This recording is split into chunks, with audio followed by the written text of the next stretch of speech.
Assalamualaikum Sobat Football United, ringan amatiran ala gua. Semoga Sobat Football United sehat-sehat selalu, sehat-sehat keluarga, lancar-lancar terus rezekinya menuju weekend. Yang siap-siap liburan di weekend ini, selamat menghabiskan waktu dengan keluarga, dengan orang-orang terdekat. Semoga lancar-lancar selalu urusannya. Kali ini gue ingin ngobrol ringan terkait dengan salah satu artikel. Ini juga gue singgung di video sebelumnya dari The Athletic ya. Ada artikel yang menurut gue cukup menarik tentang tahun pertama Erik ten Hag. Seperti apa situasinya? Langsung aja, artikel ini ditulis di tanggal 14 Agustus dengan judul tahun Erik ten Hag di Manchester United, latihan yang brutal dan dalam usahanya mengejar Manchester City. Ini kurang lebih sekitar 1 tahun yang lalu Manchester United ini dengan Erik ten Hag, artinya bekerja sama dengan Erik ten Hag. Pencapaiannya di tahun pertama luar biasa menurut gua, melampaui target ya. Bagaimana Manchester United bisa finish di urutan ketiga, lalu juga sempat beberapa pekan memberikan tekanan sedikit ya ke pemimpin klasemen, membuat beberapa kejutan juga walaupun masih belum konsisten. Di turnamen-turnamen yang diikuti, Piala FA, lalu juga Carabao, luar biasa. Di 2 turnamen tersebut, Erik ten Hag mampu menghantarkan Manchester United ke final, bahkan akhirnya bisa meraih 1 trofi. Di Eropa, menurut gua langkahnya pun juga gagah. Manchester United menyingkirkan Barcelona, lalu di penyisian grup walaupun sempat kalah di kandang sendiri, tapi bisa menyapu bersih ya, memberikan juga tekanan kepada Real Sociedad sebagai pemimpin klasemen yang pada saat itu lebih diunggulkan. Dan ya, Manchester United menurut gua untuk di tahun pertama Erik ten Hag di Eropa cukup oke. Tentu saja ekspektasinya tahun ini akan lebih bagus lagi. Dan Manchester United juga mempersiapkan untuk tahun depan menurut gue dengan mendatangkan pemain baru, melepas beberapa pemain yang mungkin tidak sesuai dengan Erik ten Hag, dan juga sudah selesai melakukan pre-season, bahkan melewati 1 pertandingan pertama di Liga yang berakhir dengan kemenangan, terlepas dari permainan yang masih belum memuaskan. Tapi jelas hasil ini dari 1 pertandingan ya, kalau kita apple to apple dengan apa yang terjadi musim lalu, lebih baik. Nah, Manchester United musim lalu sempat kalah 4-0 menghadapi Brentford. Di artikel ini dijelaskan, jadi setelah jam 7.30 malam ada email yang masuk ke staff kalau diinformasikan kalau besok ya semua harus laporan kembali ke Carrington jam 9 pagi. Dan tentu saja sudah pernah dibahas bagaimana ada 13,8 km yang ditempuh ya, jarak yang ditempuh sebagai hukuman, artinya ditempuh dengan cara berlari oleh kesemua skuad, termasuk juga Erik ten Hag. Ini merupakan pada saat itu ya kekalahan kedua beruntun Manchester United setelah sebelumnya kalah dari Brighton, lalu kalah dari Brentford. Tapi setelah treatment tersebut di pertandingan ketiga, Manchester United meraih kemenangan menghadapi Liverpool, lalu musim berjalan dengan lebih lebih cerah dibandingkan dengan 2 pertandingan awal di musim tersebut, bahkan memenangkan 1 trofi setelah 5 tahun dan menjadi atau menempati posisi ketiga di Premier League. Itu hal yang tidak diprediksi tentu saja oleh banyak pihak, terutama setelah Manchester United menerima kekalahan keduanya di musim tersebut secara berurutan dan juga di awal-awal musim. Nah, ini juga menurut gua semacam memberikan gambaran mengenai Manchester United musim ini. Oke, Manchester United dari sisi permainan masih belum memuaskan seperti gua sebutkan di awal, tapi melihat dari apa yang terjadi musim lalu, banyak hal bisa berubah sepanjang musim kompetisi berjalan. Di bawah Erik ten Hag, mereka atau para pemain yang punya menit bermain yang tinggi di hari setelahnya ya, setelah pertandingan, apakah itu menang, seri ataupun kalah, harus mengikuti recovery session. Tapi bagi mereka yang tidak memiliki menit bermain yang signifikan, mereka ini melakukan latihan kebugaran secara intens dan banyak sekali lari di sana. Ini bukan sesuatu hal yang dilakukan oleh pelatih atau manajer Manchester United sebelum Erik ten Hag. Banyak pelatih lebih memilih untuk setelah pertandingan ya, ini diikuti dengan latihan-latihan atau sesi-sesi yang ringan. Tapi Erik ten Hag tidak demikian. Beberapa pemain ya menggambarkan musim yang lalu seperti matchday plus one session. Artinya sesi setelah pertandingan, hari pertama setelah pertandingan ini sebagai sesi yang brutal. Karena ya itu tadi ya, setelah ternyata walaupun sudah selesai pertandingan bukannya direm tapi terus diberikan latihan. Dan ini untuk menjaga sebenarnya ritme dari pertandingan itu sendiri. Lalu di artikel ini dituliskan juga ya Erik ten Hag ini melihat pertandingan itu ya, komponen-komponen ini sebagai sebuah squad, tidak hanya individu-individu saja. Oleh karena itu Erik ten Hag juga memperhatikan skuad secara keseluruhan. Termasuk yang perubahan yang dilakukan adalah bagaimana rutinitas sebelum pertandingan. Skuad sekarang ini melakukan meeting di Old Trafford 3,5 jam sebelum kick off.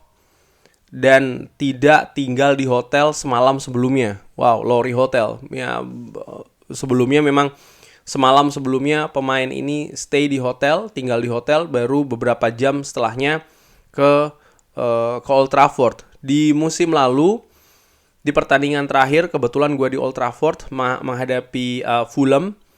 Di situ gue betul-betul merasakan dan juga sebenarnya kecolongan dalam tanda kutip ya, karena gue tadinya ingin melihat pemain-pemain itu masuk ke Old Trafford, hadir di Old Trafford. Gue ada di sana kurang lebih berapa jam sebelumnya ya, kayak 2 jaman sebelumnya, tapi ternyata pemain sudah hadir lebih awal lagi, bahkan lebih awal daripada para pemain Fulham, beberapa jam lebih awal daripada pemain Fulham. Dan ini ternyata diteruskan di musim ini, luar biasa. Erik ten Hag membawa hal yang berbeda nih. Jadi dari situ gue melihat sang manajer ini bukan hanya urusan taktik juga, taktik saja ya, tapi juga hal-hal lain, termasuk kayak ini nih, persiapan, hal-hal detail seperti itu. Setelah latihan, setelah pertandingan latihannya seperti apa, hal-hal yang terkait dengan pertandingan yang tidak ada di pertandingan atau sebelum pertandingan itu juga diperhatikan. Pemain ini akan menikmati makan sebelum match ya, secara bersamaan sebelum ada meeting persiapan. Ini juga membantu bagaimana bonding ya di tim itu sendiri, artinya kesatuan terhadap tim, dan juga memberikan mereka ini waktu ekstra dengan keluarga sebelum pertandingan. Nah, ini juga Manchester United membangun ya kan hospitality area untuk para pemain. Ada lounge baru yang dibangun di sana. Disebutkan juga di artikel ini kalau persiapan yang dilakukan oleh Erik ten Hag ini untuk pertandingan itu sangat detail. Sumber mengatakan kalau metode dari Erik ten Hag ini sangat fokus dan dia ini sangat-sangat menginginkan ya kualitas yang sangat luar biasa. Selama pekan atau hari-hari normal, staff diharapkan berada di Carrington jam 8 pagi. Michel van der Gaag, asistennya, ini sering berada di gedung tersebut lebih awal. Dan ya, ini juga membuktikan bagaimana etos kerja bukan hanya dari Erik ten Hag ya, tapi juga staf kepelatihannya ini sangat-sangat tinggi. Setelah pertandingan, Erik ten Hag sering melihat pertandingan secara langsung juga ya, artinya rekaman, dan segera mempersiapkan untuk pertandingan selanjutnya di Manchester United. Jadi tidak banyak waktu jeda di sana. Ini memperlihatkan juga bagaimana ya seperti gue katakan ya, etos kerja juga passion dari Erik ten Hag terhadap Manchester United yang menurut gue sangat besar. Sumber juga mengatakan kalau Erik ten Hag ini selalu ingin mendapatkan level yang tertinggi, dan ya ini juga diperlihatkan bagaimana etos kerja itu tadi ya. Jadi dia menginginkan level yang tinggi, oleh karena itulah dia juga bekerja dengan sangat keras dan juga sangat detail, sangat teliti, dan ini juga diikuti oleh staf kepelatihan Manchester United. Dan diharapkan ini juga menyalur ya kan ke para pemain Manchester United. Selain merekrut Van der Haag dan juga Steve McLaren, dia sebenarnya Erik ten Hag ini membuat perubahan yang minimal di staf Manchester United. Wah, ini tentu saja berbeda dengan David Moyes, di mana David Moyes justru lebih banyak melakukan perubahan, tapi Erik ten Hag ini tidak terlalu banyak menyentuh staf Manchester United. Dan dia juga sebenarnya Erik ten Hag ini sangat terbuka ya, dan pintunya selalu terbuka untuk meeting one on one, satu dengan satu, artinya dengan siapapun dia sangat terbuka. Disiplin ini sangat penting. Dan juga bagaimana mengontrol informasi. Ya, ini menarik karena selama Erik ten Hag berada di Manchester United di tahun pertama, dalam tanda kutip berita-berita bocoran mengenai situasi di dressing room dan lain-lain ini sangat minimal. Kenapa? Karena Erik ten Hag sangat disiplin dalam hal-hal detail seperti itu. Salah satu hal yang disiplin yang ditunjukkan oleh Erik ten Hag yang dibahas oleh artikel ini adalah bagaimana situasi dengan Marcus Rashford. Ketika itu menghadapi Wolverhampton dia kan terlambat ya, beberapa detik bahkan sebenarnya. Tapi Erik ten Hag ini sangat keras kepada Marcus Rashford hari itu. Bahkan menyingkirkan Marcus Rashford dari starting 11. Dan dia ini menunjukkan kepada squad ya, bagaimana dia ini tidak pandang bulu reaksinya terhadap pemain yang tidak disiplin. Telat sedikit, dihukum. Dan dia juga disebutkan memberikan pesan ke Marcus Rashford. Kalau disebutkan ya, Marcus Rashford ini berhutang kepada tim. Dan ini sangat memotivasi Marcus Rashford untuk membayar kembali. Dan ya, dia hadir dari bangku cadangan di pertandingan tersebut dan juga mencetak gol. Bahkan harusnya lebih dari 1 gol ya kalau tidak dianulir. Lalu juga bagaimana Erik ten Hag ini sangat tegas dalam membuat 3 keputusan besar.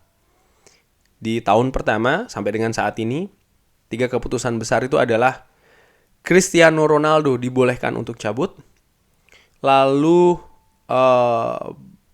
mendrop ya posisi dari Harry Maguire, dan juga mempersilahkan David De Gea untuk cabut dari Manchester United.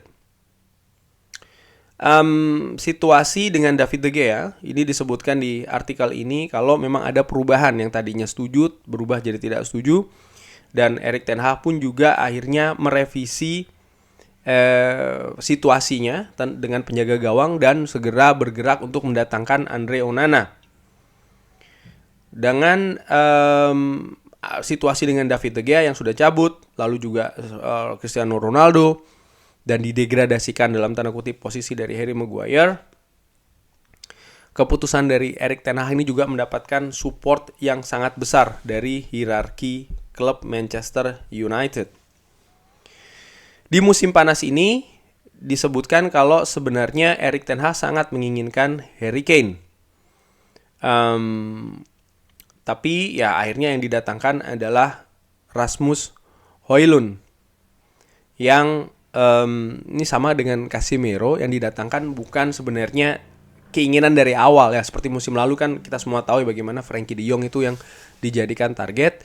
Musim ini ternyata menurut artikel ini Erik ten Hag ini punya keinginan besar untuk bisa menghadirkan Harry Kane. Tapi karena situasinya nampaknya diperkirakan sulit, sehingga belajar dari musim lalu, manajemen tidak ingin ada drama yang berkepanjangan dalam mendatangkan pemain baru. Lalu ya dicarilah target-target yang baru juga ya. Tapi Erik ten Hag tetap memiliki otoritas dalam mendatangkan para pemain baru. Di sini juga disebutkan bagaimana di artikel ini ya, bagaimana Erik ten Hag juga peduli dengan perkembangan pemain muda. Disebutkan kalau musim lalu ada Alejandro Garnacho yang diberikan peluang kesempatan, dan di musim ini diperkirakan seorang Kobbie Mainoo. Ketika dia nanti sudah kembali dari cederanya, diharapkan dia juga bisa berkembang sama seperti Alejandro Garnacho musim lalu. Nah, Erik ten Hag juga disebutkan di akhir dari artikel ini kalau pemain ini harus merayakan ataupun juga puas dengan pencapaian musim lalu, di mana bisa memenangkan sebuah trofi dan juga bisa bisa mengamankan tiket Liga Champions.